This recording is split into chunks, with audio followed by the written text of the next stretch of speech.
Assalamualaikum. Saya mau meluruskan narasi sesat rumah tidak boleh dipakai ibadah dan ibadah itu harus di gereja. Ini narasi sesat dan biadab. Kalau rumah tidak boleh dipakai ibadah, berarti kita umat Islam juga tidak boleh sholat di rumah. Sholat wajib di masjid. Tapi kan faktanya kita umat Islam boleh sholat di rumah. Begitu juga kalian umat Kristen. Ya boleh ibadah di rumah. Boleh ibadah di rumah. Jadi kalau kalian umat Kristen dilarang ibadah di rumah dengan narasi ibadah harus di gereja, itu adalah narasi sesat yang berbau Kristenfobia dan diskriminasi SARA. Lawan. Ayo, galakan ibadah di rumah. Hak beribadah di rumah adalah hak kalian yang dilindungi undang-undang. Hak kalian yang dilindungi undang-undang. Sebarkan lagi video ini, lawan Kristenfobia, lawan diskriminasi SARA. Contoh di pondok saya di Jogja. Kebetulan pondok pesantren saya itu 60% warganya adalah Katolik, Pak. Saya itu malu, Pak. Kalau pengajian di tempat saya bisa datang 7.000 sampai 10.000 orang, bahkan lebih. Selatan rumah saya itu rumahnya pengurus gereja. Dia ikhlas halaman rumahnya diduduki sama jemaah saya. Muda-mudi Katolik bantu saya parkir. Anak-anak Katolik bantu istri saya masak, menyiapkan hidangan untuk jamaah pengajian saya. Demikian juga kalau saya pengajian di daerah-daerah, nutup jalan, akses jalan nasional bahkan ditutup hanya untuk menghadirkan pengajian Gus Miftah. Alangkah egoisnya kita ketika ada orang beribadah di rumahnya sendiri dipersekusi. Alasannya apa? Tidak mendapat izin. Ini negara bukan negara agama, tapi negara yang sangat menghormati agama. Sejak kapan orang mau sembahyangan harus mendapatkan izin? Salve. Assalamualaikum warahmatullahi wabarakatuh. Salam Om Swastiastu, Namo Buddhaya. Salam kebajikan dan salam sejahtera untuk kita semua. Pemirsa sekalian, kasus persekusi, kasus perundungan atau kasus intoleransi di negara kesatuan Republik Indonesia ini seolah-olah sudah tumbuh subur. Seolah-olah sudah menjadi suatu tradisi. Seolah-olah sudah menjadi suatu budaya. Dari waktu ke waktu, dari bulan ke bulan, dari tahun ke tahun, sekali lagi kasus intoleran itu tumbuh subur di negara kesatuan Republik Indonesia, di negara yang katanya berbineka tunggal ika, tetapi penerapannya sama sekali tidak mengamalkan nilai-nilai bineka tunggal ika itu, nilai-nilai Pancasila yang ada di negara kesatuan Republik Indonesia ini.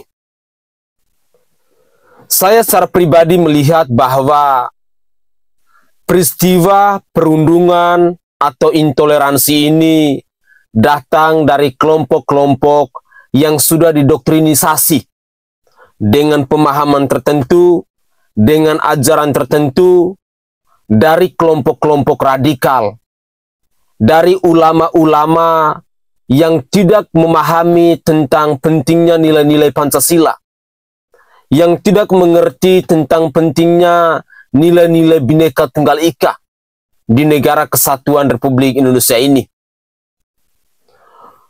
Peristiwa yang terjadi di Cidahu maupun di Depok sesungguhnya semakin menguatkan kita bahwa kelompok-kelompok yang melakukan aksi persekusi atau yang melakukan kasus-kasus intoleran itu adalah kelompok-kelompok yang pola pikirnya radikal, di mana mereka sudah tidak mampu lagi untuk berpikir secara waras, di mana mereka sudah tidak mampu lagi untuk menghargai orang yang berbeda keyakinan untuk menjalankan ibadahnya. Padahal kita ketahui bersama-sama bahwa di negara kesatuan Republik Indonesia ini bukan hidup dari satu agama saja. Ada agama Islam, ada agama Katolik, ada agama Kristen, ada Konghucu, ada Hindu, ada Buddha, dan lain sebagainya. Yang sudah diakui secara konstitusi. Setiap agama juga punya kebebasan untuk menjalankan ibadah agamanya. Entah itu di gereja, entah itu di masjid, entah itu di wihara, entah itu di rumah mereka masing-masing, semuanya punya kebebasan. Tetapi agak lain ketika kita melihat kasus-kasus atau peristiwa-peristiwa intoleransi yang terjadi di bangsa kita ini. Sengaja dalam cuplikan video saya kali ini, saya lebih banyak menghadirkan narasi-narasi yang datang dari agama mayoritas yang mengecam perbuatan-perbuatan intoleran. Sehingga di sini saya berkesimpulan bahwa sesungguhnya semua agama itu baik. Semua agama itu menghargai, menghormati tentang pentingnya toleransi dalam kehidupan berbangsa dan bernegara ini. Dan yang menjadi kesimpulan buat saya, bahwa yang melakukan aksi-aksi intoleran ini adalah kelompok-kelompok yang pola pikirnya dangkal. Manusia-manusia yang tidak paham akan agama. Manusia-manusia yang tidak mengerti bahwa kita ini hidup di negara Indonesia. Kita ini hidup di negara yang berbineka tunggal ika. Kita ini hidup di negara di mana semua agama ada di sini. Sekali lagi saya pertegas bahwa yang melakukan aksi-aksi intoleran itu adalah manusia-manusia yang pola pikirnya dangkal. Manusia-manusia yang sudah didoktrinisasi dengan ajaran-ajaran radikal. Entah itu dari HTI, entah itu dari FPI, entah itu dari khilafah dan lain sebagainya.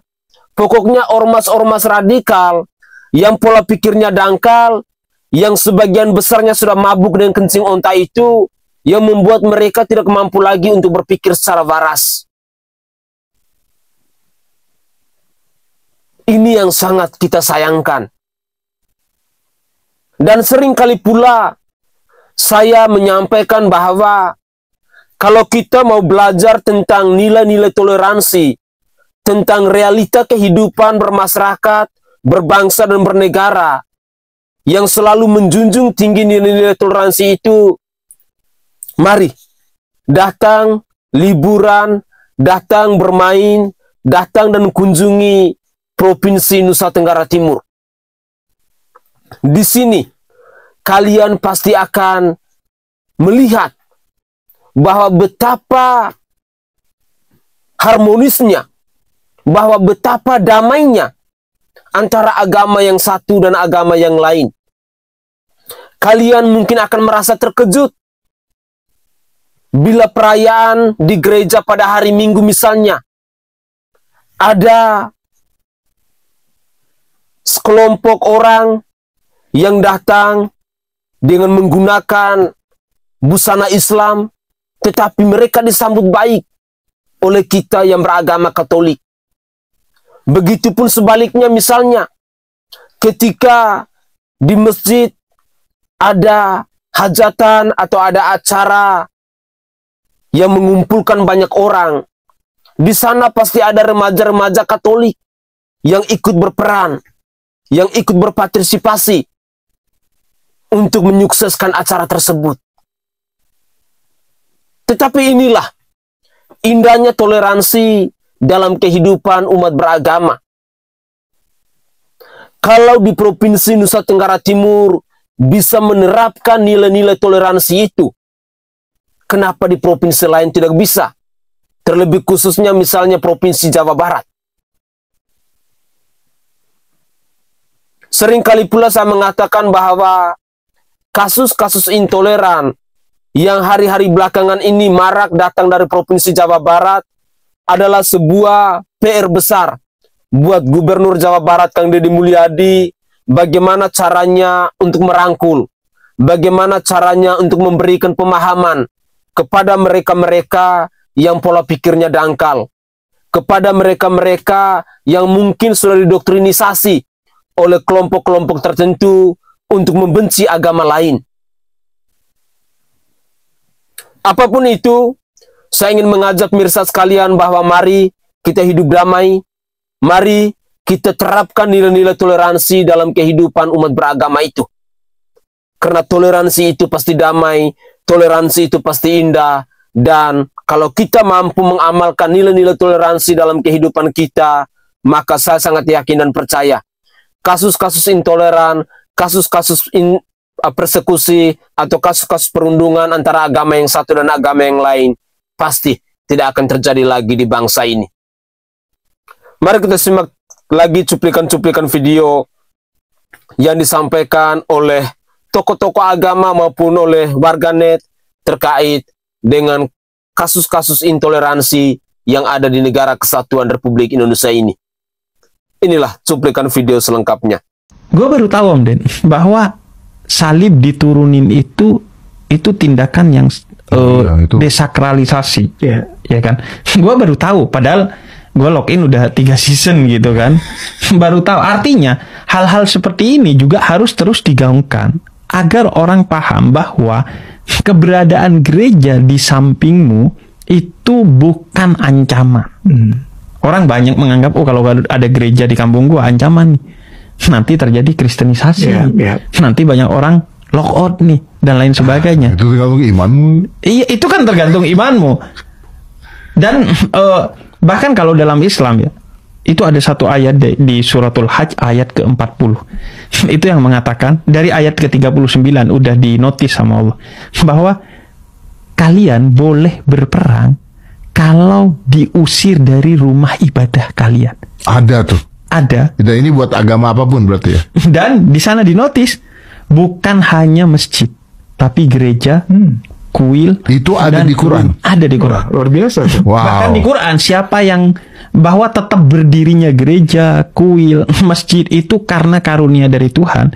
Yang kalau kamu menjaga kehidupan itu dengan baik, termasuk dengan adanya gereja, maka berarti kamu menolong agama Tuhan.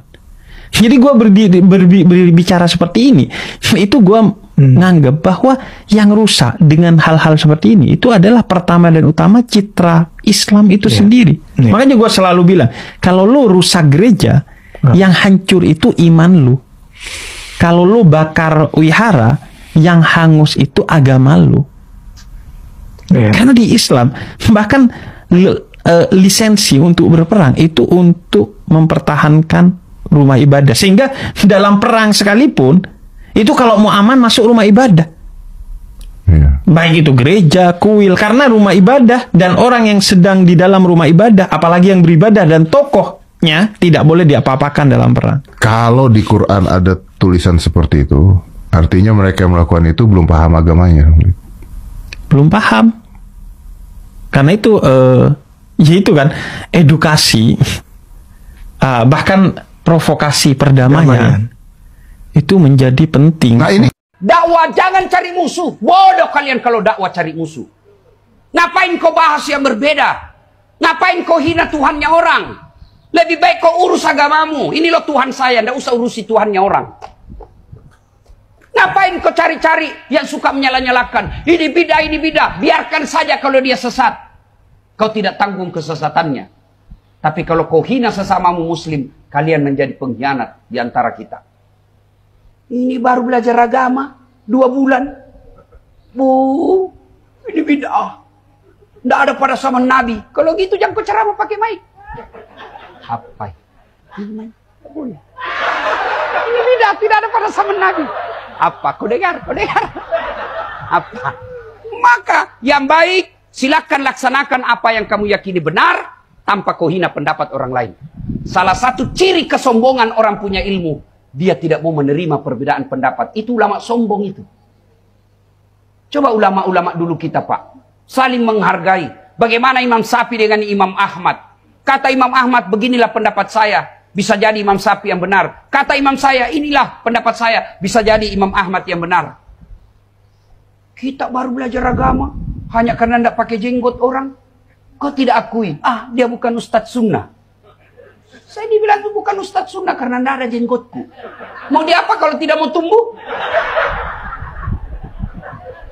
Udahlah, ya. Dakwah, belajarlah saling menghormati. Kalau ada orang penceramah kasar mulutnya, memaki-maki aja kerjanya, apalagi sampai menyebarkan kebencian dan fitnah, belajar kembali deh bab adab. Puncak dari semua ilmu adalah adab. Biar kau kuasai Quran tapi kau memecah belah tidak ada gunanya.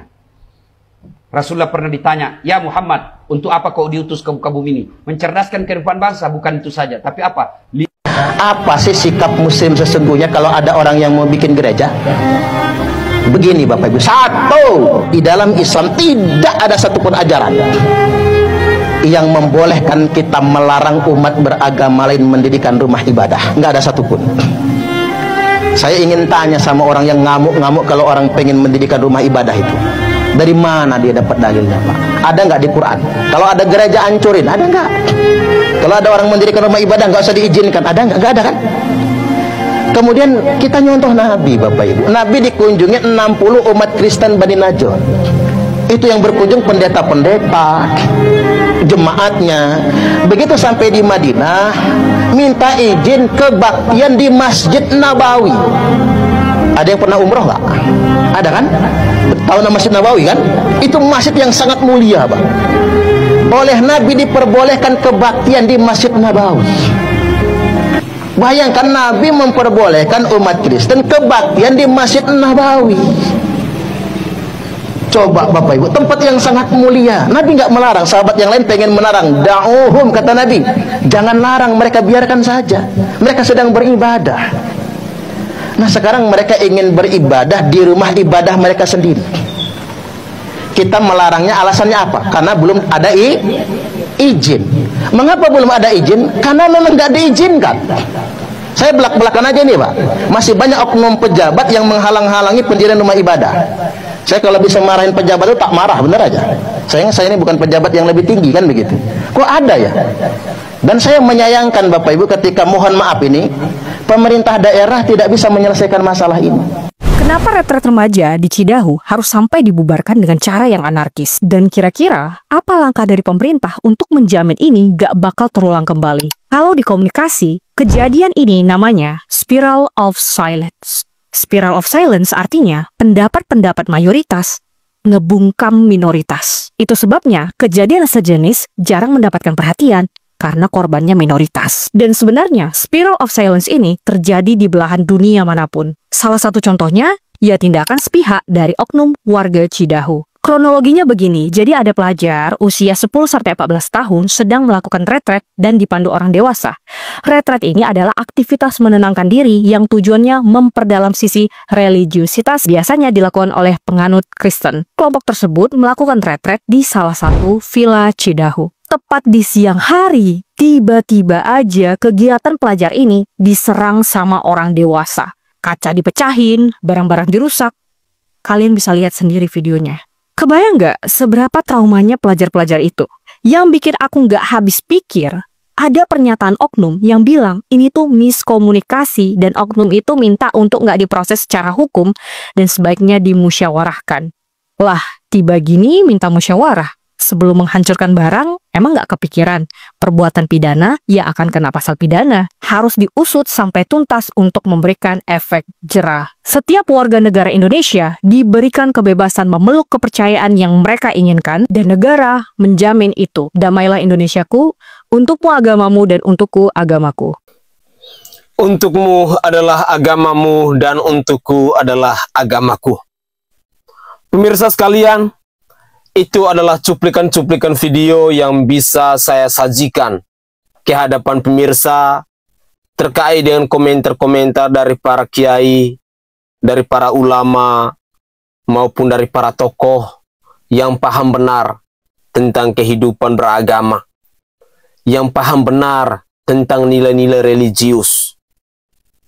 Dalam cuplikan video tadi ada banyak hal yang mereka sampaikan.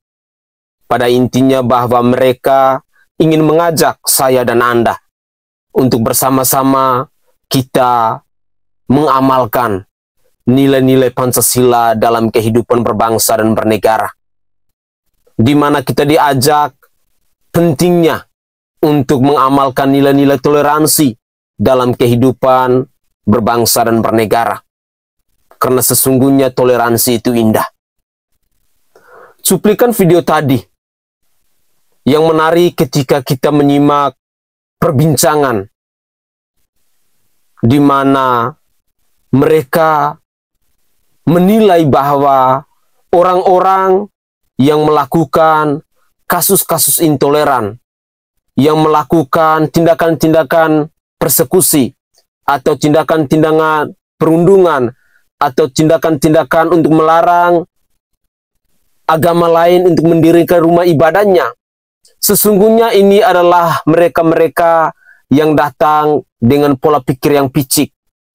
Mereka-mereka yang belum memahami secara utuh tentang nilai-nilai agama itu. Saya secara pribadi melihat bahwa orang-orang yang sering melakukan aksi-aksi persekusi, orang-orang yang sering melakukan aksi-aksi perundungan adalah mereka-mereka yang sudah didoktrinisasi oleh ajaran-ajaran radikal, oleh hal-hal yang tidak benar, sehingga mereka pun pada akhirnya berbuat tidak sesuai dengan nilai agama itu yang sesungguhnya. Saya sangat setuju bahwa tindakan-tindakan intoleran, tindakan-tindakan persekusi, tindakan-tindakan perundungan wajib kita lawan.